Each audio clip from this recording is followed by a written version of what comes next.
అప్పుడు బతుకున్నాడు, గజగజలాడుతున్నారు నయం పేరు చెప్తే భువనగిరి ప్రాంతం అంతా. మిమ్మల్ని చూసి నయం గజగజలాడాడు అప్పుడు? అంత పెద్దోని కాదన్న నేను, ఎదురెళ్ళినా ఎదుటోడు నేను చెప్పినన్నా న్యాయం నా వైపు ఉంటే ఎదుటోడు ఎంత వాడైనా నేను ఐ డోంట్ కేర్ అన్న, నేను పట్టించుకోను. నేను అదే ఎగ్జాంపుల్ ఎందుకు చెప్పినా అంటే బక్క ప్రాణాలు, మధ్యతరగతి జీవితాలు, ఏదో తెలుసు కదా నాకు కూడా ఒక పైసా కూడా పెట్టుకుని ప్లాట్లు కొనుక్కుంటే వాళ్ళని అధికార బలంతో కొంతమంది మంత్రుల పేర్లు చెప్పి అధికార పార్టీలు ఉన్నామని చెప్పి కబ్జాకు ప్రయత్నిస్తే నేను మద్దతుగా నిలబడ్డా. నేను పోయి ధ్వంసం చేయలే, నేను ధ్వంసం చేయించా చెప్పి నా మీద అక్రమ కేసు పెట్టిర్రు. అది శుద్ధ అబద్ధం అన్నా.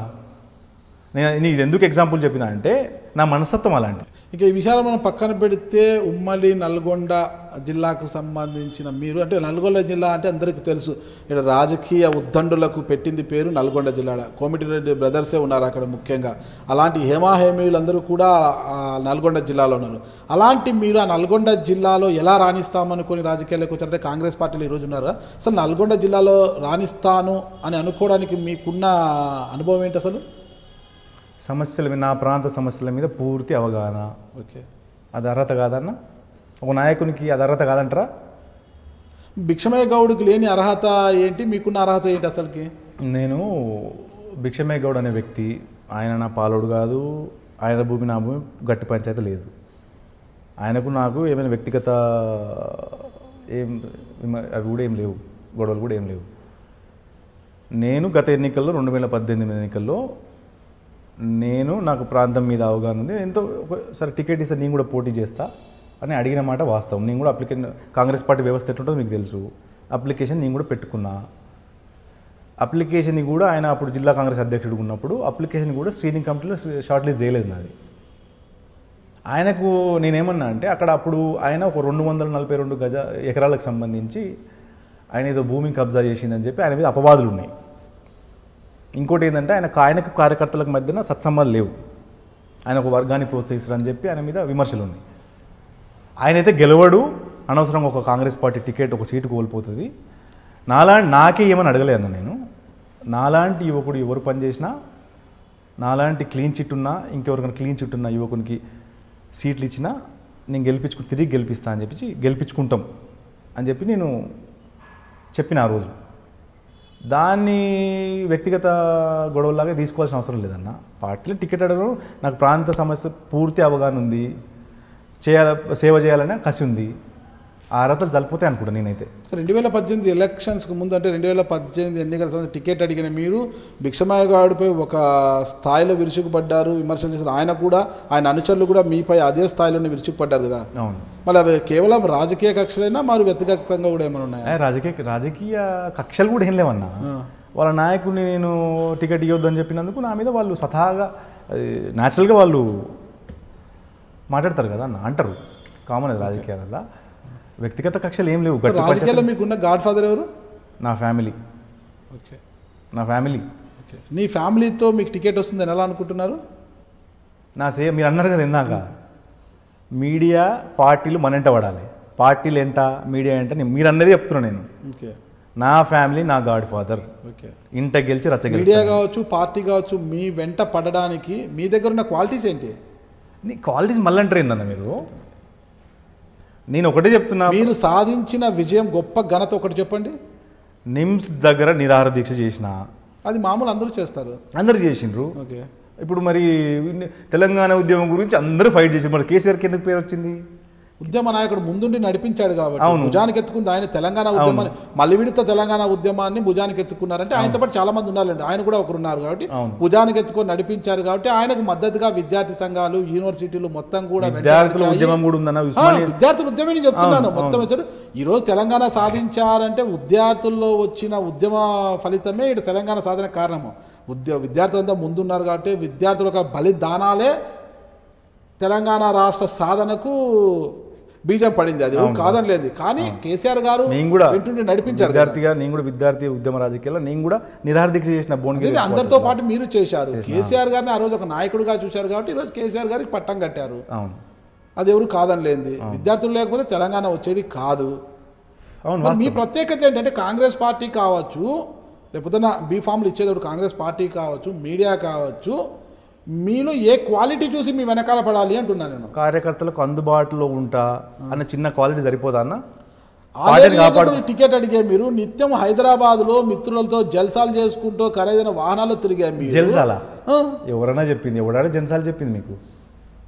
జల్సాలు ఎవరన్నా చెప్పింది? మీ గురించి ఎవరిని అడిగినా కూడా ఉదయ్ చంద్ర గారు ఇక్కడ ఉండరని ఎప్పుడూ వెళ్ళిపోయారు, ఆయన అంతా హైదరాబాద్లో తిరుగుతుంటాడండి, మంచి పోరగాలు నేర్చుకుని అంతా తిరుగుతుంటాడండి, ఇక్కడ ఎక్కడ ఉండడండి అని చెప్పేవారు తప్పితే కార్యకర్తలకు అందుబాటులో రారు. అది 2014 ఎన్నికలకు ముందు మాత్రమే మీరు కార్యకర్తలకు అందుబాటులో ఉన్నారు తప్పితే ఇటీవల కాలంలో మీరు ఆలేరుకు వెళ్తున్న సంఘటనలు చాలా అరుదుగా ఉన్నాయని గొప్పగా.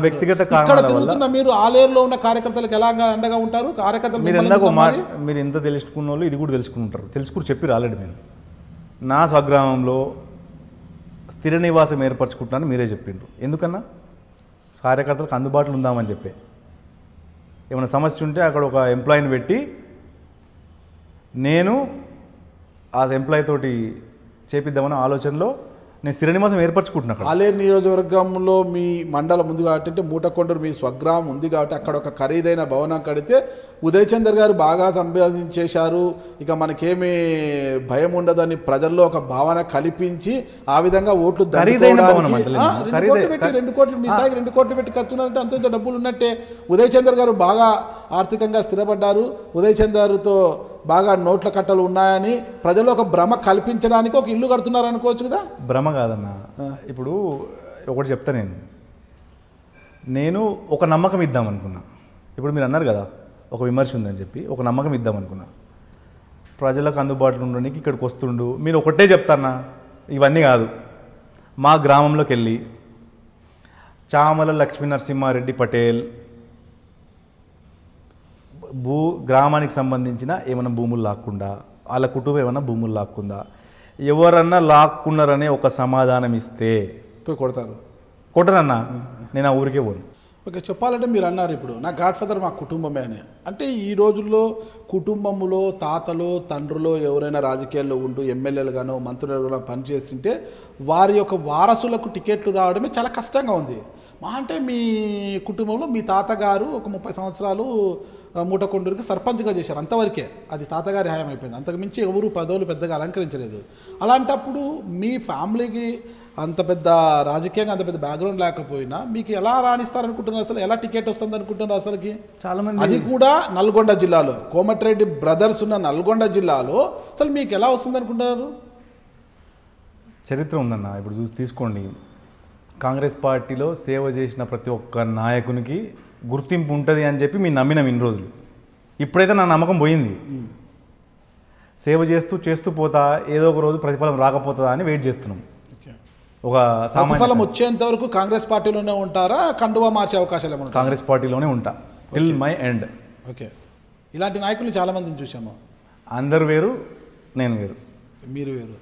ఎందుకు మీరు వేరు అనుకోవద్దా? ఏందన్నా ఎందులో మీరు వేరు అనుకోవాలి, వేరు అనుకోవాలా? అదే పదవులు రాకపోయినా పార్టీని పట్టుకుని ఏళ్ళ తరబడి ఉన్నాం. ఒక యువకునిగా, ఒక సాధారణ మధ్యతరగతి చెందిన యువకునిగా పదవులు వచ్చినా రాకపోయినా సేవాతత్వం అలవర్చుకొని అదే పార్టీని 3 రంగుల జెండాను వదలొద్దని చెప్పి అదే పార్టీని, మా కుటుంబం నాకు ఇచ్చిన వారసత్వం పార్టీ, ఓకే, అదే పార్టీని వెంటబట్టుకుని నడుస్తూ ఉన్నాం. చూద్దామన్నా, లెట్స్ హోప్. ఓకే ఉదయ్ చంద్ర గారు, ఒకటి మీరు తెలంగాణ ప్రాంతవాసి, తెలంగాణలోనే ఎక్కువ ఉంటారు, కానీ మీకు రాయలసీమ ప్రాంతంలో అనంతపురం కావచ్చు, కర్నూలు కావచ్చు, మరి ఆంధ్ర ప్రాంతంలో విశాఖపట్నం కావచ్చు, ఇట్లా గుంటూరులో కావచ్చు, ఇదంతా కూడా మంచి పరిచయాలు ఉన్నాయి అంటారు. అసలు ముఖ్యంగా తీసుకుంటే కర్నూలు జిల్లాకు సంబంధించి కర్రా సుబ్బారెడ్డి గారి కుమారుడితో మీకు మంచి సంబంధాలు ఉన్నాయంటారు. ఎలా అసలు వారితో మీకు పరిచయాలు ఎలా ఏర్పడ్డాయి? గుంటూరు వరకు ఎలా మీకు పరిచయాలు ఏర్పడ్డాయి? మా ఆత్మీయ బంధువులు, మా శ్రేయభిలాషులు కర్రా హర్షవర్ధన్ రెడ్డి గారు అని చెప్పి, కర్రా సుబ్బారెడ్డి గారు తెలుసా మీకు? ఐడియా? తెలుసు. మాజీ ఎమ్మెల్యే కోవలకుంట్ల, వాళ్ళ కుటుంబంతో అట్లే నా ఫ్యాక్షన్ నేపథ్యం కూడా ఉంది, ఉండొచ్చు మేబీ. ఓకే, నాకు మా కుటుంబానికి వాళ్ళ కుటుంబానికి చాలా నుంచి పరిచయాలు ఉన్నాయి. ఓకే, అట్లే విధంగా కోవెలకుంట్ల ప్రాంతంలో నారాయణ రెడ్డి అని చెప్పి మా సోదరుడు, మా తమ్ముడు ఉంటాడు. ఇంకోటి అనంతపురం ప్రాంతంలో, వీళ్ళందరూ కూడా నా అభిమానులుగా, అభిమానించేంత గొప్ప నాయకుడు నేను ఏం కాదు, కానీ నా ఆత్మీయ బంధువులు, నా శ్రేయభిలాషులు, నా మిత్రులంతా. నేను వస్తుంటాను. నేను ఇంకొకటి, మీరు కూడా రాయలసీమ ప్రాంతం చెందిన వ్యక్తి అని నేను తెలుసుకున్నా మరి ఇంటర్వ్యూ కంటే ముందు. బుక్స్లో చదువుకుంటాను రాయలసీమ రతనాల సీమ అంటుండే, కానీ నేను రెగ్యులర్గా నేను కర్నూలుకి కోవెలకుంట్లోకి వస్తుంటాను. రాయలసీమ నేను అబ్జర్వ్ చేసిన పరిస్థితుల వాళ్ళ మర్యాద కానీ రాయలసీమ రత్నాలు లాంటి మనుషులు ఉండే సీమ అని చెప్పి నేను మీ ఐడ్రీమ్ మీడియా ద్వారా తెలుసుకుంటాను చెప్తున్నా. ఎప్పుడైనా వచ్చారు రాయలసీమ మీరు? చాలాసార్లు వచ్చినాను నేను, చాలాసార్లు కోవెలకుంట్ల, కర్నూలు, అనంతపురము, ధర్మవరము. ఏం గమనించారు రాయలసీమ? నాకు వీళ్ళు మద్దెల చెరువు సూర్యారెడ్డి గారు ఉన్నారు కదా, ఓకే, వాళ్ళ వైఫ్ భానుమతి గారితో కూడా పరిచయం ఉంది. వాళ్ళ మేనల్లుడు పృథ్వీ వీళ్ళంతా పరిచయమే. భానుమతి గారితో పరిచయం ఉంది. అయితే మీకు భానుకిరణ్తో మంచి సంబంధాలు ఉన్నాయా? భానుకిరణ్ మద్దెల చెరువు సూరి నాకు ఆయన సంబంధాలు ఏం లేవన్నా. హత్య కేసులో జైల్లో ఉన్నాడు. ఏం సంబంధం? దుష్టులకు దూరంగా ఉంటాను నేను. దుష్టులకు దూరంగా ఓకే ఓకే. దుష్టులకు దూరంగా ఉన్నా కానీ నాకు మీద ఇలాంటి ఆరోపణలు వస్తున్నాయి కాబట్టి నాకు కొంచెం ఇప్పుడు బయటకు పోయినా కొంచెం సెట్ చేసుకుని. ఇప్పుడు మాట్లాడుతుంటారా గంగుల భానుమతి గారితో? మాట్లాడుతుంటాం. ఎలా పరిచయం మీకు గంగుల భానుమతి గారు? ఇలా రాజకీయాల్లో వాళ్ళ అన్న బావగారి కుమారుడు హర్ష అని చెప్పి మాకు పరిచయం, మా ఫ్యామిలీకి దగ్గరనే. ఆమె కూడా. ఎక్కడ ఉంటాడు హర్ష? బెంగళూరులో ఉంటాడు. ఓకే, బెంగళూరులో ఉంటాడు. గౌరీ బిదినూరు అనుకుంటా, గౌరీ బిదినూరు. ఓకే. హర్ష వాళ్ళ మేలుడు పృథ్వీ అని చెప్పి కారు బాంబు, టీవీ బాంబు అయినప్పుడు వాళ్ళ మదర్ కూడా చనిపోయింది నాకు తెలిసి. ఓకే, వాళ్ళంతా బాగా పరిచయం. కర్నూలు. వారితో గంగుల భానుమతి గారికి సరైన సంబంధం లేవనుకుంటా. ఎవరితోనా? గంగుల భానుమతి గారికి మీరు చెప్తున్న వారితో సరైన సంబంధాలు, వాళ్ళ సంబంధాలు నాకు సంబంధాలు. వాళ్ళిద్దరూ గారు ఎలా పరిచయం అంటే వారి ద్వారా పరిచయం అంటే మీరు చెబుతున్న